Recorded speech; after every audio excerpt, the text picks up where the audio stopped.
Salut les amis, bienvenue sur cette étape numéro 2 de la rénovation d'Andy, mais sur la partie numéro 1 des travaux de la salle de bain. Donc nous prévoyons de faire les travaux sur 2 voire 3 vidéos parce que nous ne savons pas si nous allons arriver à terminer à temps ces travaux de la salle de bain qui nous prend vachement beaucoup de temps. Mais aujourd'hui nous vous invitons à venir avec nous dans les travaux numéro 1 de cette salle de bain.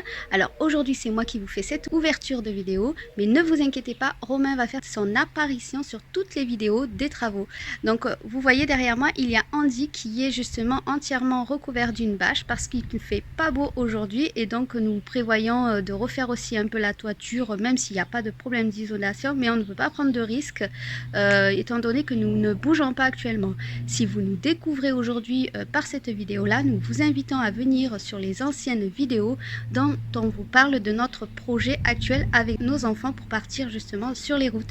En attendant, nous vous invitons à cliquer sur les pouces bleus et à vous abonner pour nous suivre. À de suite.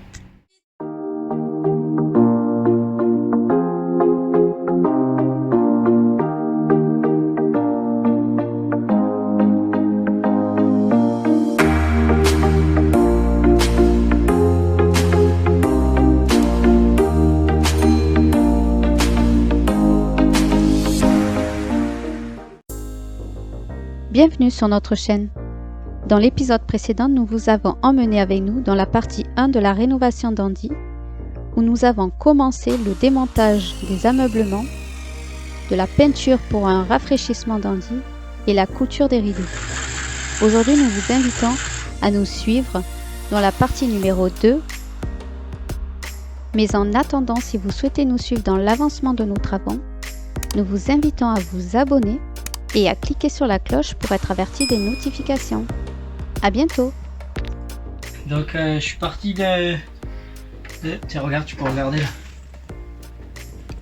J'ai voulu changer le mitigeur qu'il y a dans ce trou. Voilà. Pour changer le mitigeur, en fait, il faut enlever la paroi. Si tu prends du recul, tu verras que il a fallu enlever la paroi. Mais pour enlever la paroi, il faut enlever la paroi du WC chimique qui était ici. Et pour enlever la paroi du WC chimique, il fallait enlever la cassette et le truc. Et là, on voit tout le produit qu'on met dans les cassettes qui s'est stocké en bas. C'est dégoûtant. Donc nous, c'est bon, il y aura une toilette sèche.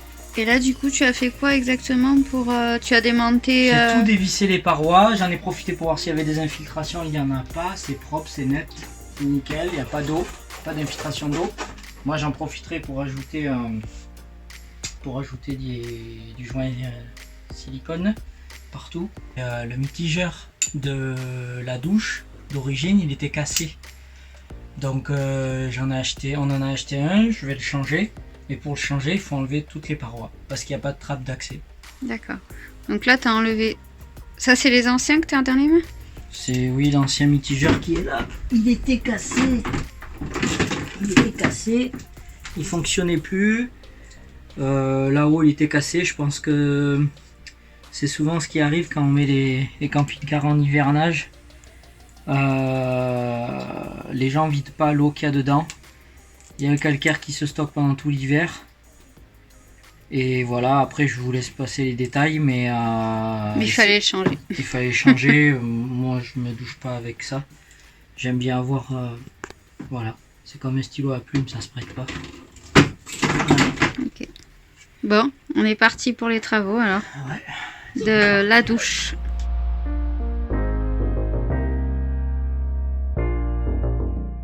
Ouais, je suis en train de nettoyer là, les parois. J'ai enlevé les parois, je nettoie le joint qui était entre la paroi PVC et le bac.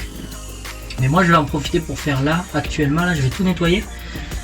C'est bien parce que c'est propre, il n'y a pas d'humidité, il n'y a pas de... Bon, ça c'est moi qui ai brûlé. Il n'y a pas d'infiltration d'eau. J'ai regardé en bas là, avec le téléphone, la caméra là. Je vais faire un joint silicone ici. Après je vais mettre ma paroi. Et après je vais rejointer entre la paroi et pour que l'eau circule bien ici et qu'elle rentre pas derrière dessous. Du coup ça isolera plus, un petit peu plus de l'humidité.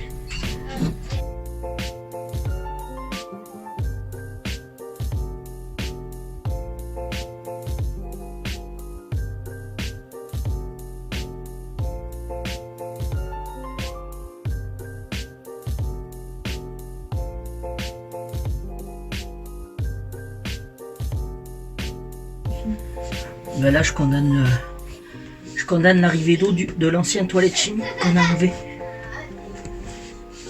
On n'en a plus besoin. Je le condamne. Et pour ça, comme c'est des PER de 12, excuse-moi, je galère. Bah en fait ici il y avait l'ancien tuyau. C'est ça. Et ça c'est l'électricité pour le WC chimique, pour la chasse d'eau électrique. Quand on appuyait, ça versait de l'eau dans le toilette chimique qu'il y avait avant. Ça c'est la trappe pour... ici il y avait la cassette du toilette chimique. Et moi j'ai une idée. Bon, ça, les fils électriques, je vais les condamner. Peut-être que je mettrai ici une prise 12 volts quelque part là. Je vais me servir de ce câblage pour ça. Mais ce tuyau là, je l'enlève pas, je le garde parce que dans l'avenir en fait, j'aimerais mettre un petit robinet avec un tuyau enroulé ici. Et ça m'a donné une idée, je me suis dit, par la trappe d'accès, bon ici on aura le toilette sèche, ici. Mais on aura un petit robinet à côté du toilette sèche pour, si on veut, dehors rincer quelque chose, rincer les pierres revenant de la plage ou quoi. Ça nous donne un accès par là de robinet et un petit tuyau enroulé pour l'extérieur. Ça évite de mettre un robinet dehors. Souvent, il y a des gens qui trafiquent sur leur camping-car ou sur leur fourgon aménagé un robinet à l'extérieur. Moi, j'aime pas trop parce que si quelqu'un ouvre la vanne dehors, vous avez toute l'eau qui se vide. Et là, je pense que l'idée, elle est pas mal en fait. En tout cas, moi, je vais l'essayer. Donc là, pour le moment, j'ai mis un raccord de PER de 12, parce que c'est des tuyaux de 12. Et j'y mets un boulon borgne pour le condamner pour le moment. Pendant la durée des travaux. Et plus tard, à ça là, je raccorderai un tout petit robinet d'eau froide. On s'en fiche, c'est juste pour un rince-pied, quelque chose comme ça, pour l'extérieur là, avec la trappe. Qu'est-ce que vous faites? Ouais, pendant ce temps, ils sont là, tranquilles. Au lieu d'aller jouer dehors, et ben, ils se regardent un petit dessin animé. Comme quoi, il faut bien innover un petit peu le camping-car, hein? Non?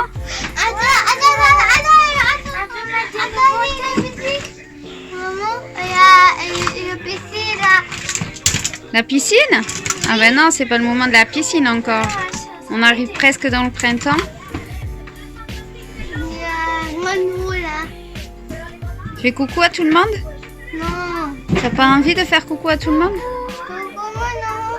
Coucou tout le monde. Toi aussi?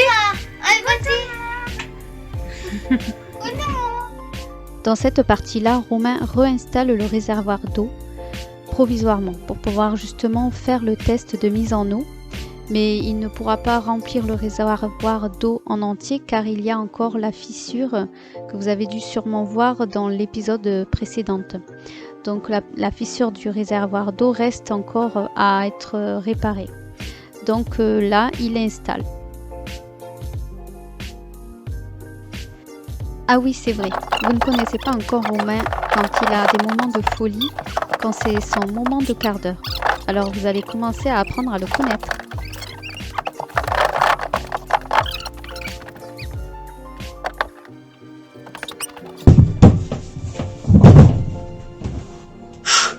Et arrivé. Le chronomètre, tu vois. Oh là là.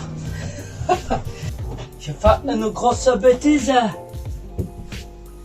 Ibiza.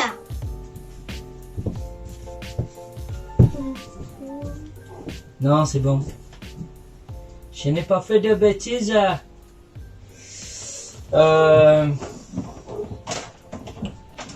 J'ai les moyens de vous faire parler.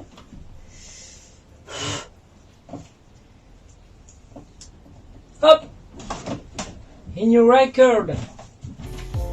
Yes, je sais, je parle super bien anglais. Après, on va sortir le raccord PER. Qui va là. Et on va le raccorder à la pompe. Est-ce que tu comprends mieux l'histoire?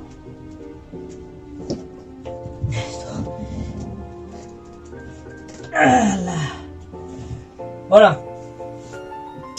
Ça c'est fait. Ça c'est fait. Les bouchons, il n'y a pas la peine de les mettre, je pense pas. Allez, pour le fun. Voilà. Juste m'assurer que j'ai bien bouché la vidange, j'ai bouché la vidange de réservoir. Et là, je vais remplir le bac par là. Désolé, j'étais de dos. J'étais un peu obligé.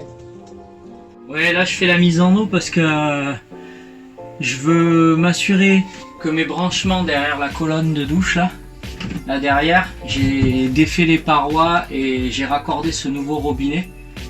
Et je voulais m'assurer que les branchements existants ils soient vraiment étanches. Et là vous allez me dire comment je fais pour savoir. Ben, en fait, j'ai pas fait de joint silicone ici. Là si on voit. Là j'ai pas fait de joint silicone. Je vais laisser couler l'eau pendant un moment. Je vais laisser brancher pendant un moment avant de faire mon joint silicone définitif. Je laisse couler volontairement. Comme ça, je verrai bien si l'eau elle coule. Par contre, je vais m'assurer déjà que. Voilà. Il y a de la pression. Hein. Je m'assure que l'eau coule. Donc là, c'est bon. Je remplis mon bac. Ça permet aussi de voir l'étanchéité un peu du bac. Bon, je l'ai déjà testé le bac. Niveau étanchéité, il est bon. C'est surtout ici que je voudrais voir. Et là, je vois rien couler ici. Et si je vois rien couler, c'est bon signe. Très très bon signe. En fait, c'est frustrant. On n'a pas accès. Derrière, je n'ai pas de trappe. Il n'y a pas de trappe. Ici, on est directement à la cloison du côté du camping-car. Là, on est à l'arrière du camping-car. Si vous voulez, ici, plus bas, 50 cm plus bas, il y a les feux arrière. Il y a les feux arrière du camping-car. Et c'est pareil, en enlevant les feux arrière, on n'a pas accès au branchement. De toute façon, quand j'ai démonté la paroi, c'est fermé, fermé. Il n'y a aucune trappe. Il y a certaines personnes qui font des grosses ouvertures ici, et après qui recollent quelque chose. Ce que tu voulais faire au départ. Ce que je voulais faire exactement au départ. Mais franchement, un abonné nous a conseillé de ne pas le faire. Ouais, parce que il y a un abonné qui nous a dit d'éviter parce que le joint silicone et le cache que je vais faire, ça fait quelque chose de rapporté, c'est pas joli. Ça, on le change pas tous les 6 mois. Donc, faut juste s'assurer qu'il n'y ait pas de flotte, qu'il n'y ait pas d'eau. Et puis, je pourrais jointer siliconé nickel. En fait, là, s'il fait le test comme ça, Romain, directement lié, juste avant, là, quelques vidéos avant que vous avez pu apercevoir, il avait démonté toute la paroi de douche.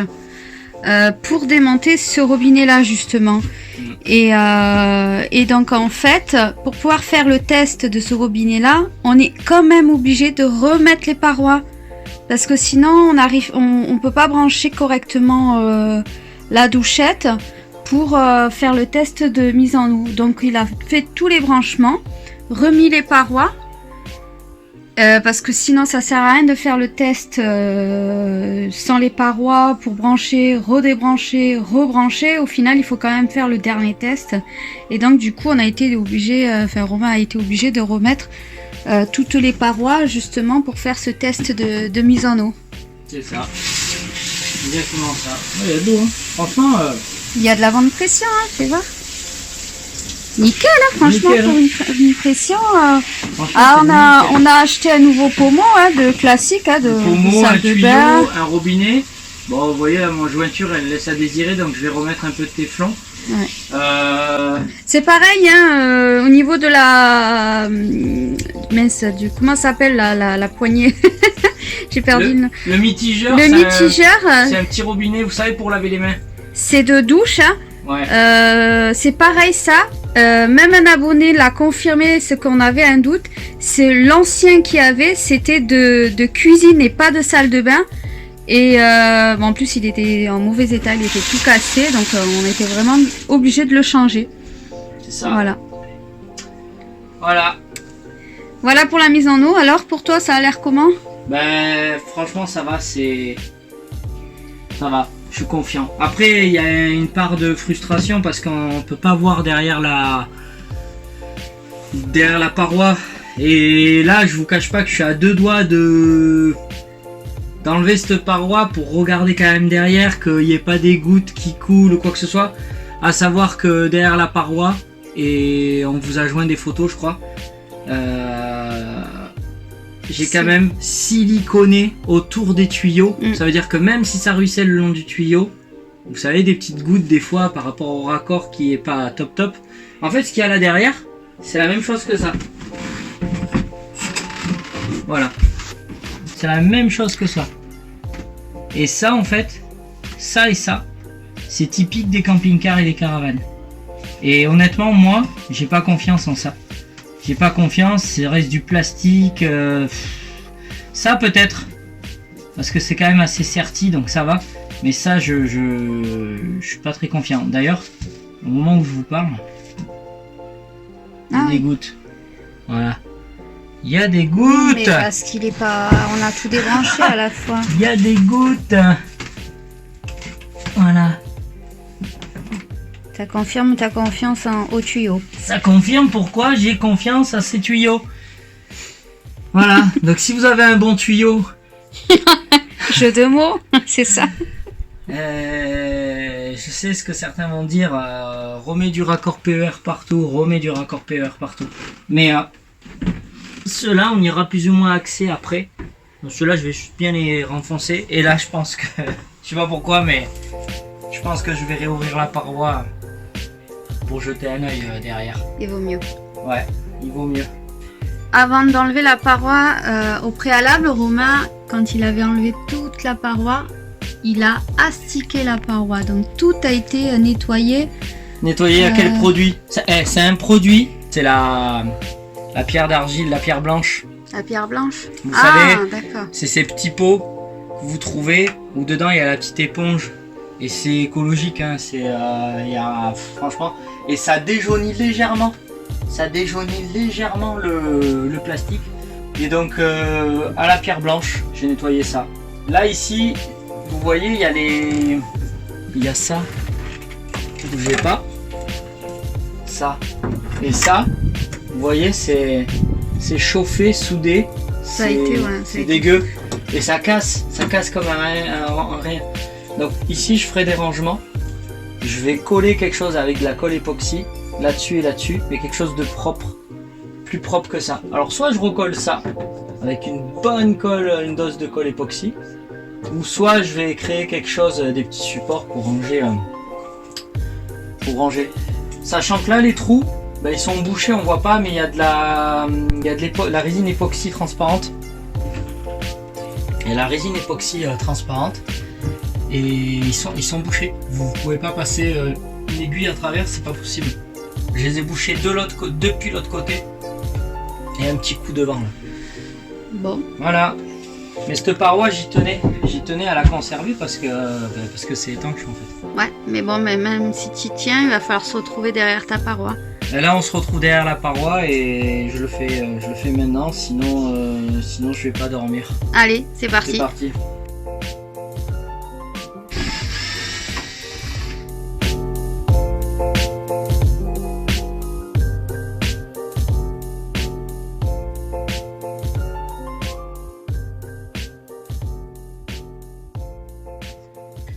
Voilà, on est derrière la paroi et là, comme on peut le voir, il y a de l'eau qui coule de là.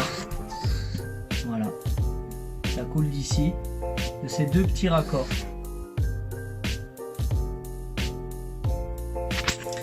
Voilà, les raccords sont posés derrière la cloison de la douche.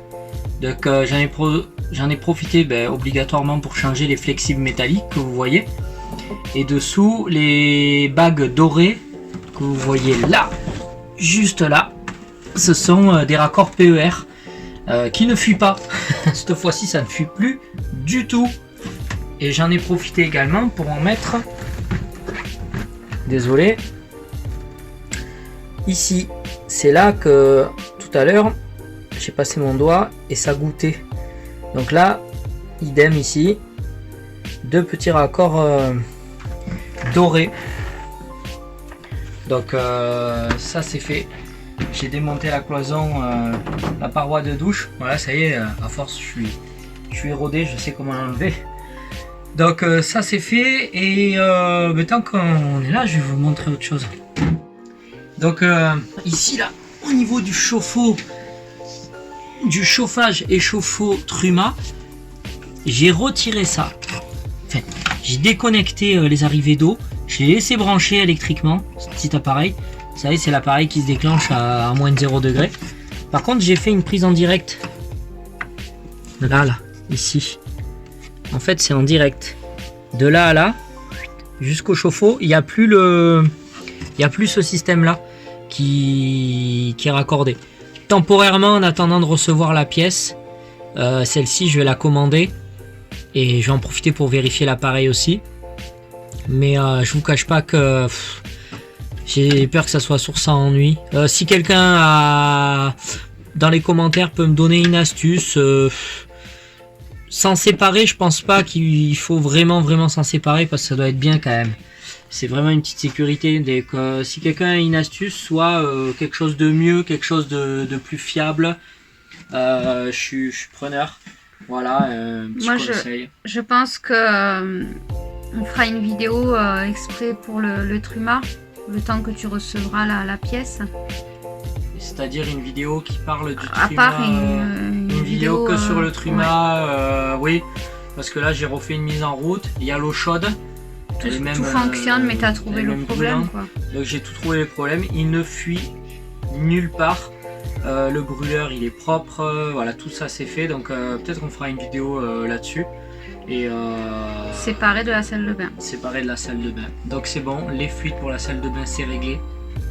Il fallait tout simplement mettre du raccord PER de 12. Petite astuce, hein, s'il y en a d'entre vous qui veuillent des bons raccords. Je vous cache pas que c'est galère d'aller raccorder derrière la douche, la cloison, parce qu'il faut tenir à la fois le tuyau et vous savez le flexible métallique, souvent il tourne et il se plie. Donc ça aussi il faut anticiper la chose. Mais franchement ça tient super, ça tient très bien. Allez.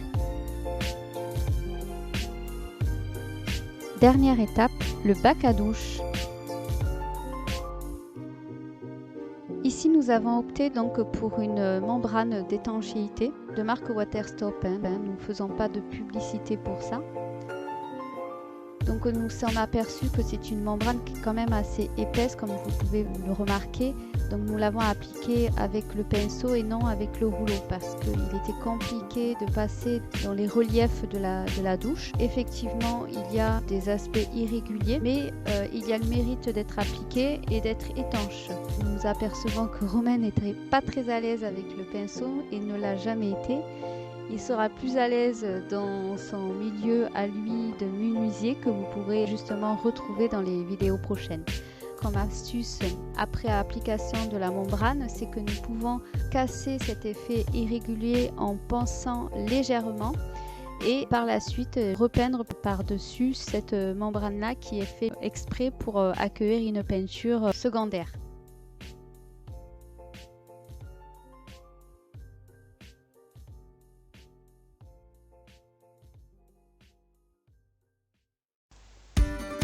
Fin de cette vidéo. Si vous souhaitez nous suivre dans la suite de la rénovation d'Andy, rendez-vous samedi prochain. Abonnez-vous à notre chaîne et cliquez sur la cloche pour être averti de nouvelles notifications. À très bientôt.